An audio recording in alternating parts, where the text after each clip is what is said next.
جب اللہ اپنے بندے کی مدد کرنا چاہتا ہے، اس کی غیبانہ مدد کرتا ہے، تو کچھ نشانیاں تمہارے سامنے ظاہر ہوں گی۔ پلیز سب سے پہلے ایک لائک اور سبسکرائب ضرور کریں۔ وقتی طور پر بھلے اس کی مصلحتیں نہ سمجھ آئیں، مگر حالات کے ساتھ ساری حقیقتیں سمجھ آ جاتی ہیں۔ ہم اپنے مالک کے کرشموں کو کبھی نہیں سمجھ سکتے۔ وہ عجیب ہے، بہت آزماتا ہے، آخری حد تک لے جاتا ہے، اور پھر ایک دم سے کچھ ایسا کر دیتا ہے کہ تمام زخم ایک ساتھ بھر جاتے ہیں۔ وہ عجیب ہے، بہت آزماتا ہے، آخری حد تک لے جاتا ہے، اور پھر ایک دم سے کچھ ایسا کر دیتا ہے کہ تمام زخم ایک ساتھ بھر جاتے ہیں۔ یاد ہی نہیں رہتا کہ تکلیف کیا تھی۔ ہو سکتا ہے کہ یہ طوفان اللہ کی طرف سے غائبانہ مدد ہو۔ سنو، تم اپنی ہر مشکل کو آزمائش کیوں سمجھتے ہو سکتا ہے یہ رکاوٹیں اس کی مصلحت ہوں۔ طویل ہے مسافت مگر منزل کا یقین ہے۔ آزمائش سخت ہے مگر وہ بھی رحیم ہے۔ مجھے راستوں سے مت ڈراؤ اے دنیا والوں، میں جس کی آس پر ہوں وہ رب کریم ہے۔ اللہ تعالیٰ کی فرما برداری سب آفتوں سے بچنے کی ڈھال ہے۔ رسول اللہ صلی اللہ علیہ وسلم نے فرمایا، بندے کی آزمائش اس کے دین کے حساب سے ہوتی ہے۔ اگر وہ اپنے دین میں پختہ اور مضبوط ہو تو اس کی آزمائش بھی زیادہ ہوتی ہے، اور اگر اس کا ایمان کمزور ہو تو اس کی آزمائش اسی حساب سے کم ہوتی ہے۔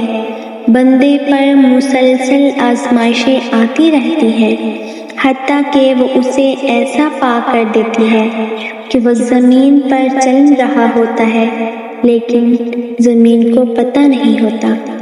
شکر کرو اس غم کا جو تمہیں اللہ پاک کے قریب کر دے۔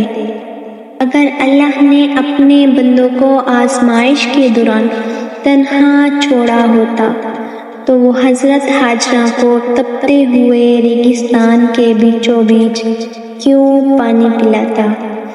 کیا آزمائش آپ کو راستے سے روکتی نہیں ہے؟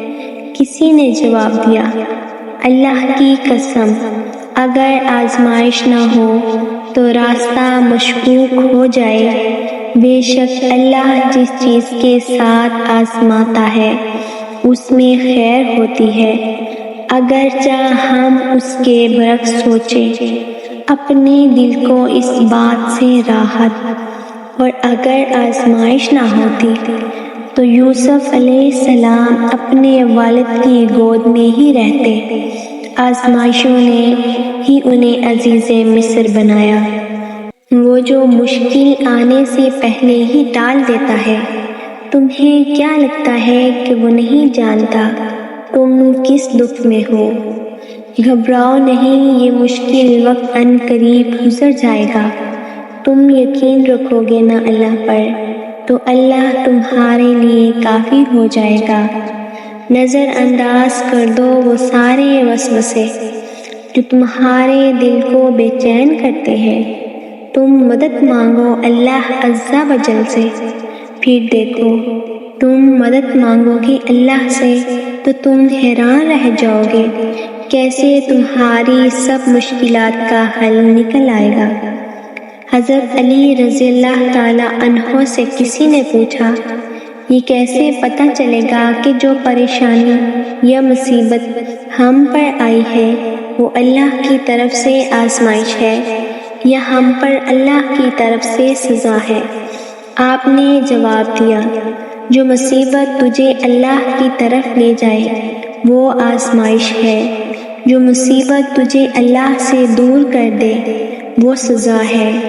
مومن کو کبھی خدا کی رحمت سے نا امید نہیں ہونا چاہیے، حالات کتنے بھی خراب کیوں نہ ہوں، یاد رکھو ہر کوئی تمہیں ٹھکرا سکتا ہے مگر ایک تمہارا رب ہے جو کبھی نہیں ٹھکرا سکتا، چاہے تمہارے گناہ ریت کے ذروں کے برابر ہی کیوں نہ ہو۔